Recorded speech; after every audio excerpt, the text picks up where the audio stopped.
Seigneur notre Dieu, merci pour ce soir. Merci pour ton amour, merci pour ta fidélité. Merci pour ce que tu as commencé à accomplir au milieu de nous pendant ce programme de prière. Seigneur, nous croyons que tu vas encore le faire et tu vas parler à quelqu'un, tu vas libérer ton esprit, et tu vas libérer l'exaucement. C'est notre prière au nom de Jésus. Amen. Amen. Alléluia. Amen. Est-ce qu'on peut acclamer pour ce cri de joie pour le roi?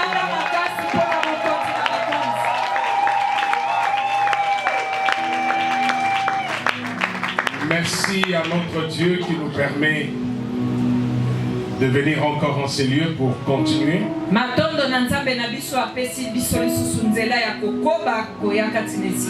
Merci à notre Papa Gaston, merci pour l'invitation et le désir de vouloir me faire revenir. Matondo pena papa pasteur Gaston pona eposa oya kolinga kozongisa biso lisusu awa katinesi. Et merci également à toute l'église. Matondo na... J'ai introduit mon enseignement avec un texte que nous avions lu ensemble dans Jérémie, au chapitre 31. Jérémie 31. Là, le prophète a fait une déclaration très solennelle.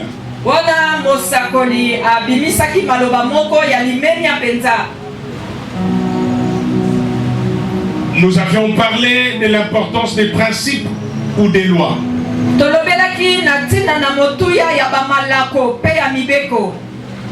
Le texte c'était Jérémie 31 à partir du verset 35 jusqu'au verset 37.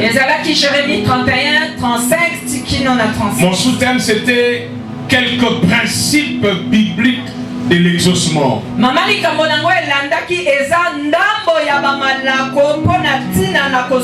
Quelques principes ou conditions, si vous voulez, bibliques de l'exaucement. Le grand thème de notre moment de prière, c'est Jésus-Christ, le Dieu qui nous exauce, le Dieu de l'exaucement.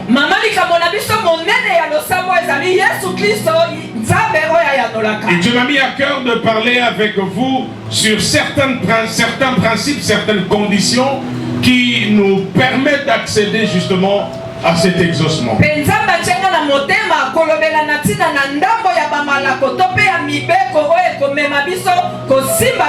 vais rappeler tout cela en 5 minutes et après je vais voir avec vous les 2 dernières conditions qui restaient.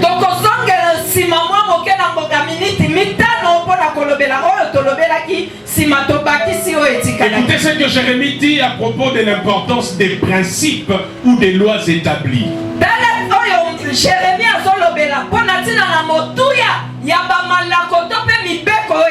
Ainsi parle l'Éternel qui a fait le soleil pour éclairer les jours. Pasteur, vous interprétez très bien. Papa, et une ressenti,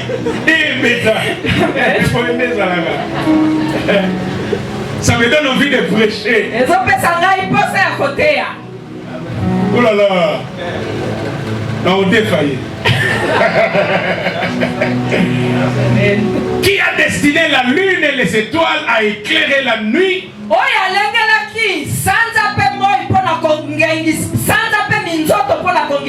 Qui soulève la mer et fait mugir ses flots?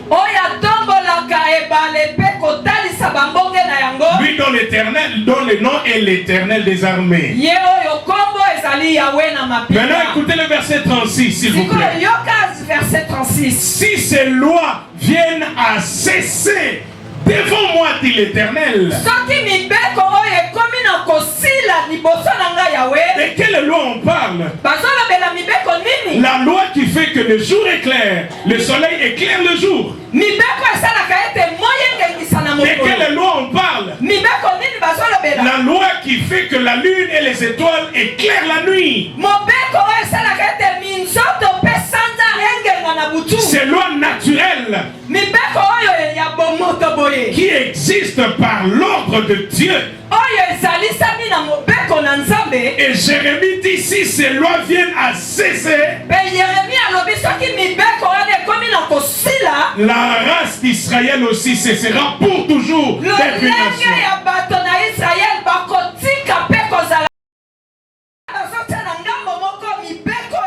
Ces lois de fonctionnement naturel. Et de l'autre côté, il place son alliance spirituelle avec Israël. Et Dieu dit, autant ces lois naturelles, ces lois qui font que le jour soit éclairé par le soleil, que la nuit soit éclairée par la lune, aussi longtemps que ces lois subsisteront, mon alliance subsistera. Cela signifie, autant l'alliance est importante devant Dieu, autant les lois établies sont importantes. Vous savez, une alliance ne trompe pas. L'alliance est soutenue par des clauses. L'alliance est soutenue par la parole donnée. Et Dieu dit de même dans la nature aussi, j'ai établi des principes de fonctionnement. Personne ne prie pour que le jour se lève. Personne ne prie pour que la nuit éclaire la nuit. Ce sont des choses établies normalement par Dieu. Le problème avec les chrétiens, au lieu de respecter les lois établies, les principes établis, pour vivre l'exaucement, ils ne veulent pas de cela. Ils veulent vivre dans l'exception. Je l'ai dit la première fois. L'exception dépend de Dieu.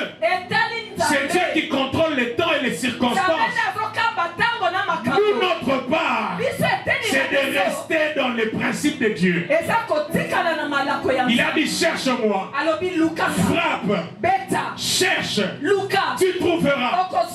Même ceux qui veulent se marier, vous n'avez pas besoin qu'on vous envoie, que le ciel vous envoie un email.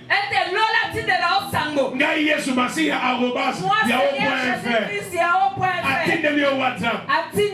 Moi, si ta femme s'appellera Mamicho. Non. Même si je n'ai pas de vision, Dieu m'a donné une intelligence. Dieu m'a donné un cœur. Je prie le Seigneur. Quand je sens que je suis prêt pour me marier, je laisse tout entre les mains du Seigneur. La Bible dit, ceux qui se confient en l'Éternel trouvent dans leur cœur des chemins tout tracés. Vous comprenez la logique de ce texte? Ceux qui se confient en l'Éternel, ils ne cherchent pas, ils trouvent. Pourquoi? Celui qui cherche Dieu, Dieu fera qu'il trouve des choses dont il a besoin. Toi cherche Dieu, et Dieu va placer dans ton cœur tes chemins tout tracés. A-t-elle enseigne que si cette personne-là ne correspond pas à la volonté de Dieu, Dieu lui-même va l'écarter. Tu n'as pas besoin d'une prophétie forcément. Tu n'as pas besoin d'un songe.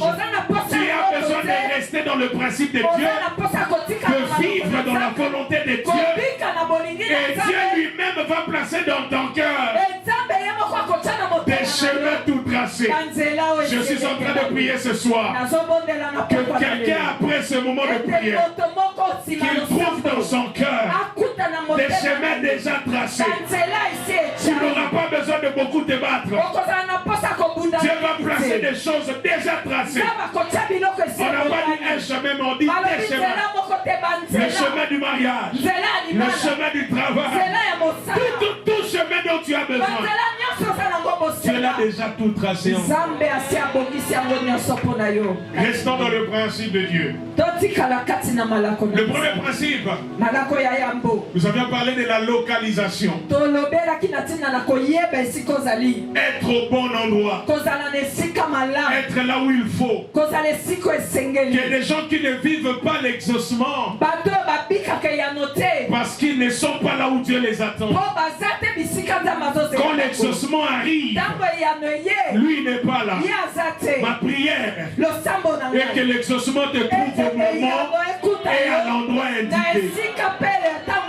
Et la localisation par excellence, l'emplacement où Dieu veut nous trouver pour avoir accès à l'exaucement, ce n'est pas ailleurs si ce n'est en Jésus-Christ. Tout ce dont nous avons besoin, Dieu l'a placé en Christ.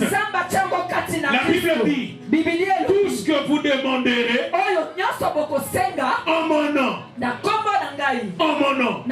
le Père vous l'accordera. En d'autres termes, le Père nous exauce en Jésus-Christ. Quiconque veut l'exaucement, il doit se placer en Christ pour avoir accès à l'exaucement.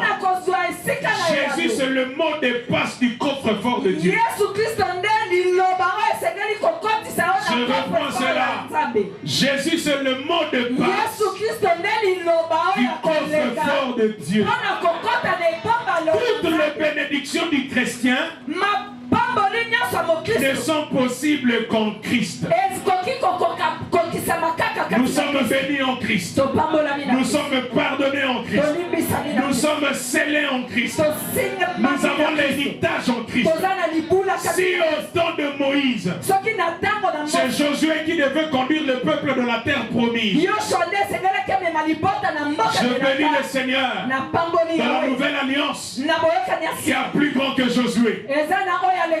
Or, Josué et Jésus ont la même racine. Si Josué a introduit le peuple de la terre promise, c'est Jésus qui nous introduit dans l'héritage du Père. C'est la raison pour laquelle je vous en supplie. Si la vie chrétienne est dépourvue de Christ, elle n'a plus de sens. Nous ne sommes pas chrétiens parce que nous venons à l'église. Nous sommes chrétiens parce qu'on s'identifie à Christ. Et nos bénédictions, nous l'avons en Jésus-Christ. C'est lui les lieux, l'emplacement, la localisation qu'il faut. C'est par là qu'il faut commencer. Mais la deuxième condition, ou le deuxième principe, nous avions parlé de motivation. Beaucoup de gens ne sont pas exaucés parce que leurs motivations ne sont pas pures. Ils demandent ce qu'ils demandent, non pas pour la gloire de Dieu, mais pour prouver aux gens. Anna n'a jamais prouvé à Pénina qu'elle aussi elle est une femme. Quand elle a enfanté, elle a pris son enfant et l'a consacré à l'Éternel. Je prie le Seigneur que le Samuel que Dieu va vous donner, c'est-à-dire l'exaucement que Dieu va vous donner, que ça ne sert pas à se venger vis-à-vis de Pénina, mais que ça soit un instrument pour la gloire de notre Dieu. Ne vous vengez pas. Laissez l'Éternel se venger. Changeons nos motivations. Et Dieu va nous exaucer. La troisième condition, et c'est par là qu'on va commencer. J'ai lu ma Bible et j'ai remarqué que cette condition est souvent ignorée. Et pourtant c'est un principe important que Dieu a établi depuis la création. C'est ce que j'ai appelé le principe du temps. Ou encore le temps de l'exaucement. Certaines choses makambo mosusu ne peuvent pas arriver ekoki kokoma te tant que le temps n'est pas arrivé. wana ntango nano ekoki Vous te pouvez vous battre, okoki kobundana vous pouvez jeûner, okoki kokila vous pouvez prier. okoki Mais kobondela si ce n'est pas encore le temps de l'exaucement, nano ekomi ntango yano Dieu te ne vous donnera pas ça. nzambe akopesa yo te. Galates chapitre 4, on va le Galate lire. 4 tokotanga. Verset 4. Galate 4, 4. Je peux même commencer à partir du verset 1. Nakoki kobanda na nzela ya yambo. Lorsque l'héritier est enfant, je dis qu'il ne diffère en rien d'un esclave, quoiqu'il soit le maître de tout. Wana mosamboli ya libula aza nanu mwana nalobi ete akesani te na mowumbu mpo ete akesani na eloko moko te. Mais il est sous des tuteurs et des administrateurs jusqu'au temps marqué par le Père. Nzoka aza